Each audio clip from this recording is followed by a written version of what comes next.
Ada pepatah bilang bisnis pertama itu pasti gagal. Jadi sebenarnya banyak banget orang berpikir itu kita mulai bisnis pasti berhasil.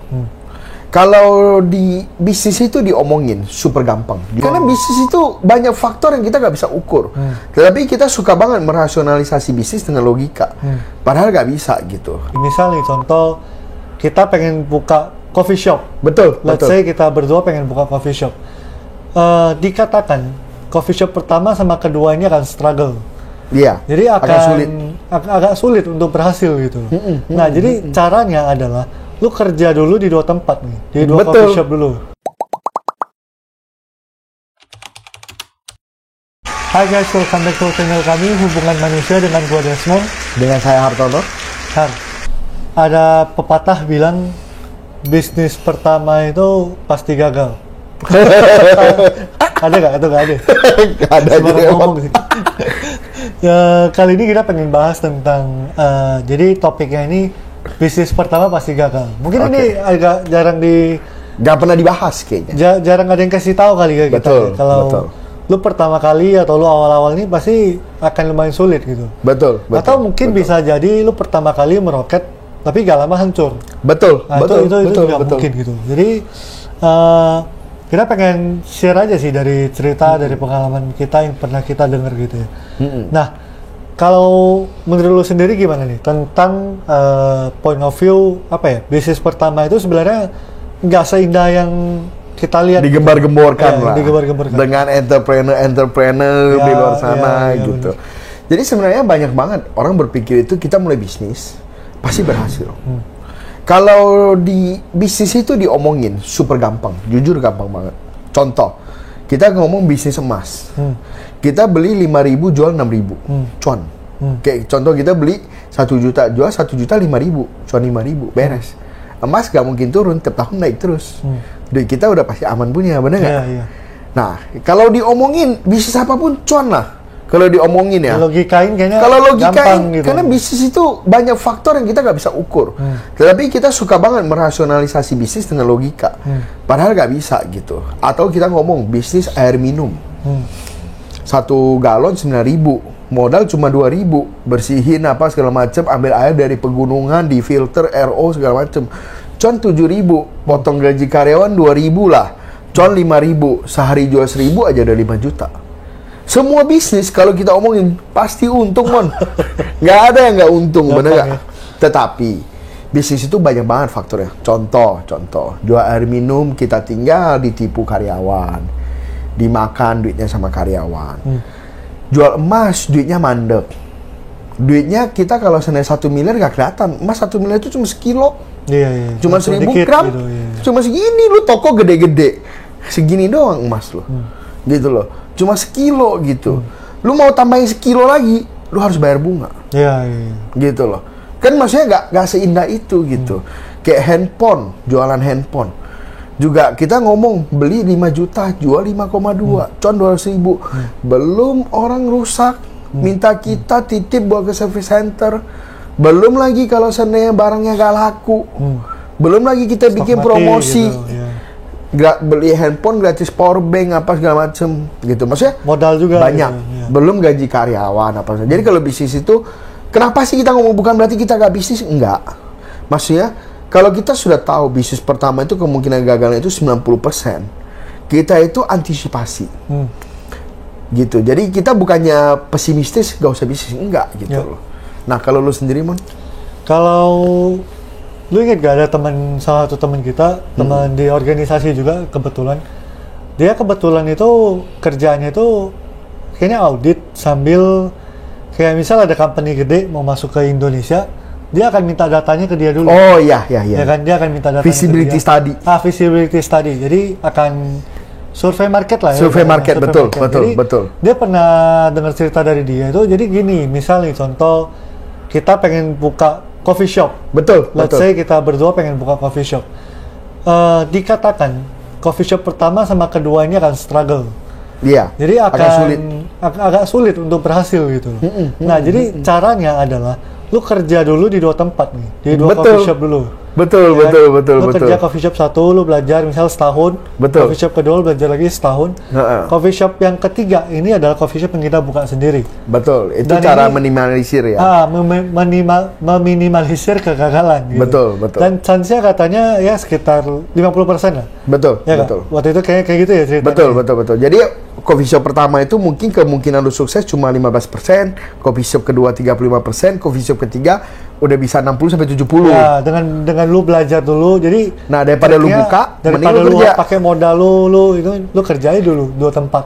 Tapi dari lu awal kerja lu udah punya visi.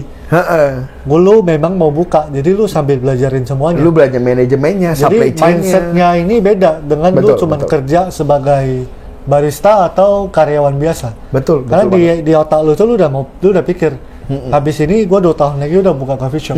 Kayak gitu. Betul. Jadi apa ya, itu ya mungkin cara pandang untuk kita memulai lah ya sebenarnya. Iya. Jadi salah satu cara efektif. Ya, jadi apapun yang kita kerjain, misal bahwa one day kita pengen punya perusahaan IT misal. Ya sekarang kita kerja di perusahaan IT, kita udah punya visi nih. One day ya gue pelajarin semua gitu. Jadi bukan lagi cuman sekedar kerja doang, habis itu harapin kok gaji gue segitu, banyak banyak biaya apa segala macam, tapi kita udah pikirinnya jauh gitu. Benar. Nah, ini mungkin agak beda nih pada orang umumnya gitu ya. Apa kita itu harus bisnis buat kaya gitu loh? Gua kebetulan nih, istri gua punya paman, itu tuh super kaya raya. Tapi mereka itu dari kerja. Mereka dari kerja. Bener. Bukan dari usaha gitu. Jadi mereka benar-benar kerja sampai akhirnya mereka itu sekarang tinggalnya di luar negeri dan bisa menikmati hasil dari kerja mereka sekian tahun. Nah, menurut lu gimana? Sama, gue juga ngerasa sebenarnya gini loh, pandangan bisnis pasti kaya sebenarnya ini agak mitos sih menurut gue. Bisnis pasti kaya, nggak juga. Bisnis bisa bikin lu bangkrut. Ya bangkrut dari bisnis berapa banyak? Cuman ya bangkrut dari bisnis ya kayak cerita-cerita. Dan kalau seandainya orang ngomong dia bangkrut ya karena kan dia kan nggak bisa manajemen duitnya, karena dia kan gini, dia kan gitu loh. Padahal sebenarnya itu lumrah banget bisnis itu bangkrut gitu. Nah, justru orang suka anggap enteng kerja. Padahal kerja itu bisa bikin banyak orang kaya juga dari kerja. Salah satunya cerita dari Desmond gitu loh. Dari kerja aja juga oke gitu kan. Nah, oke banget.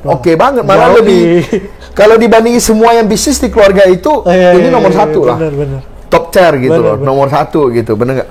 Sama orang terkaya nomor 9 di dunia pun itu kerja. Jadi salah satu pegawai Microsoft, dia punya saham kalau nggak salah 4% ya, atau berapa persen saham Microsoft, punya harta kekayaan 88 miliar US dollar.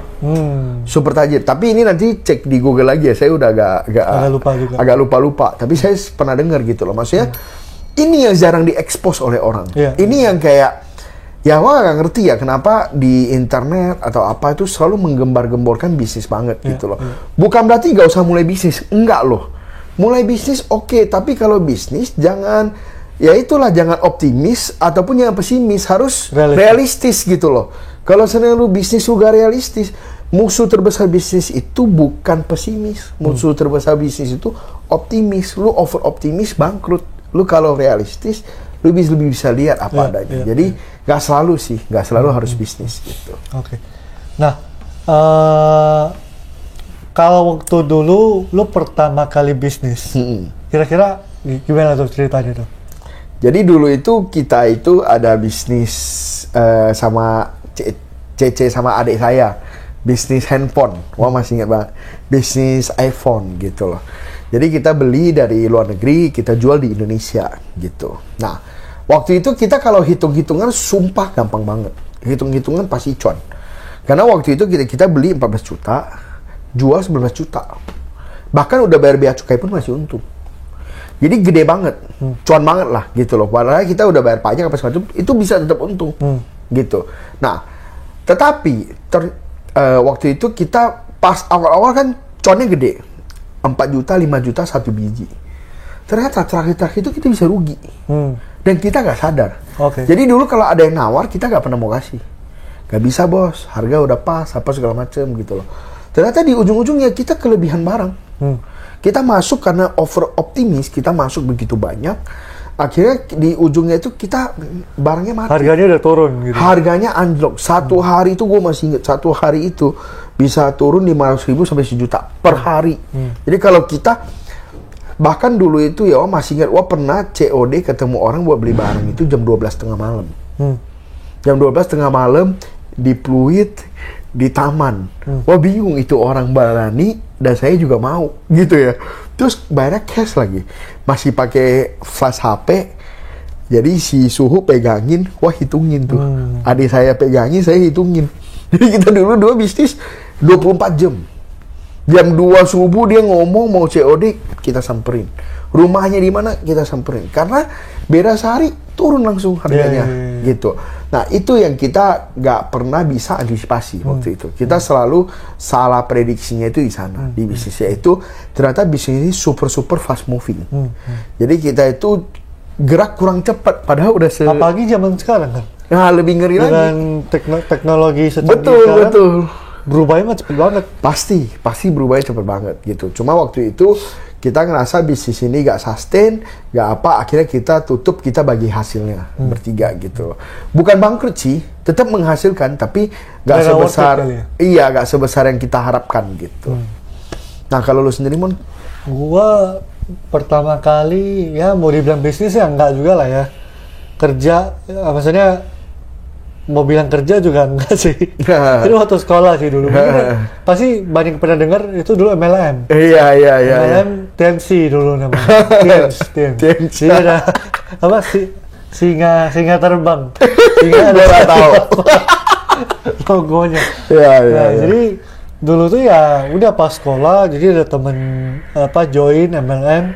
Biasalah kan diajak tuh kayak yuk jualan ini ntar bisa dapat mobil, bisa dapat kapal persiar. Kalau dipikir-pikir kayak buruk-buruk banget kalau banget. Yang ngajak kita aja gak ada mobil.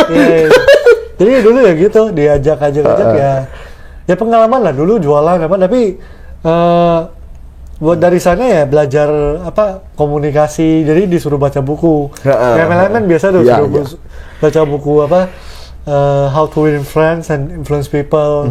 Habis itu berpikir dan berjiwa besar, gitu-gitu sih. Jadi dari sana ya lumayan lah, maksudnya dapat pengalaman.